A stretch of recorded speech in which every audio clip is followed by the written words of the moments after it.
ప్రస్తుతం మొన్న కశ్మీర్లో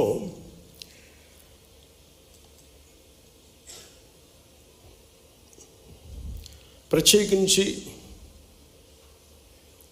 టార్గెట్ చేసి మరి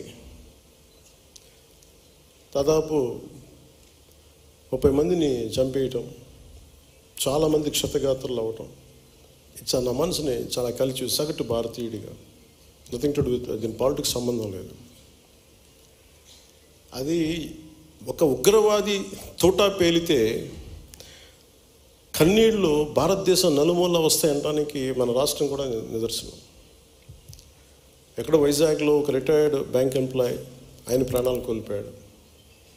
ఎక్కడో కావల్లో ఒక యువకుడు చనిపోయాడు. ఇది చాలా చాలా బాధ కలిగించింది మా అందరికి.